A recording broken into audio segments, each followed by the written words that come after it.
Hello everyone and welcome back to another AFK journey video. So we are being spoiled, I guess, by the dev team because we have another calendar for the first phase of the new season.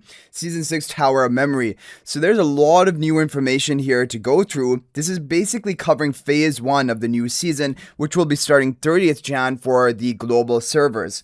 Okay, so if we take a look at it here, the first raid out recruitment banner we're going to get is going to be the Solise from AFK Arena. She's a hero already in AFK Arena. She's coming to AFK Journey. We did see her briefly in the trailer that we reviewed yesterday, and she will most likely be a wilder mage hero. And I am really interested to see that. If I had to predict, I'm predicting an S level, for her to be an S level, but obviously this is just my feelings right now. And we did go over Solise's skills from AFK Arena, and she basically is a summoner type hero character.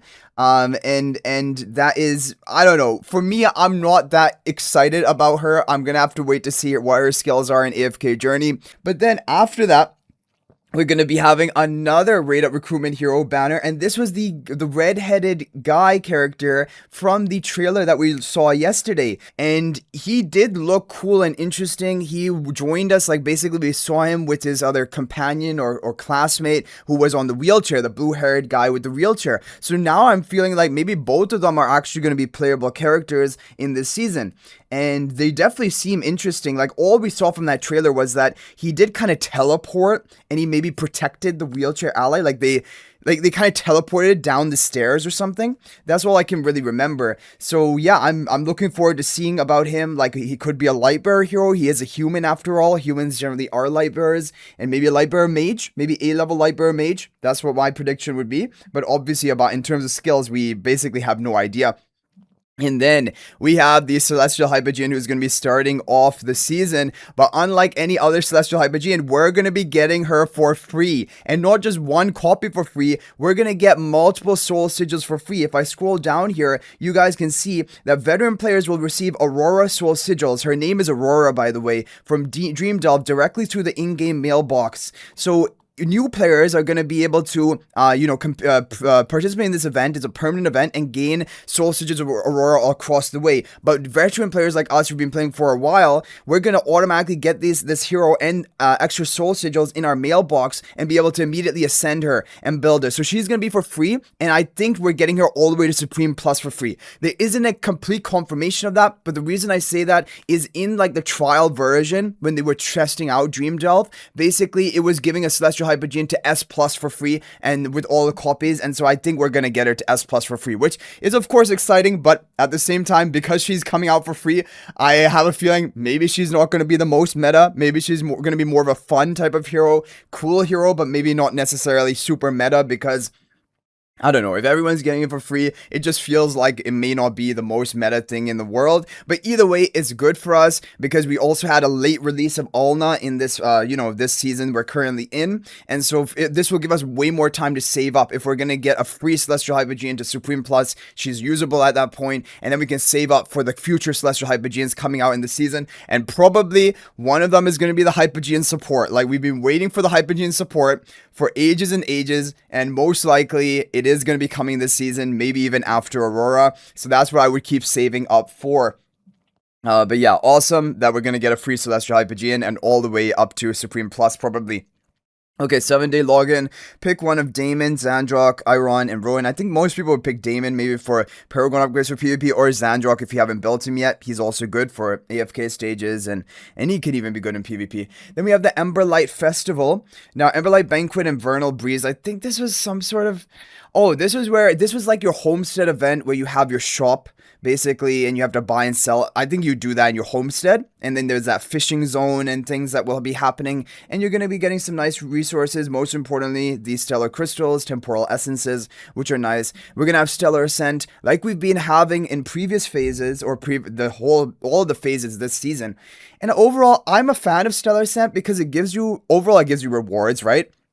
Which, like, if you don't have the event, you're not going to be getting those rewards. And also, it gives you some season, like, level up materials to level up your resonating level. So, overall, it is nice. But hopefully, they do down-tune the difficulty because a couple of the stellar ascents we had in, I believe, Phase 2 maybe phase 3 of this season, they were really brutal. They were very, very difficult, and I hope they don't repeat kind of that, and they make it more easily clearable for everyone. And then you have the flash runs going to be beginning towards the end of February. We have Story Unlock, Relentless Rumble. Wait, okay, if the story unlock is this late, I think probably we're gonna have some story right at the beginning, 30th of Jan, when we move into the new season, and then we're gonna have more story unlocked maybe on the 5th of Feb, so like 1 week later. So it's probably gonna be that 1 week delay of the story content like we did have in this season as well. Relentless Rumble, Titan Reaver, ooh, okay, wait.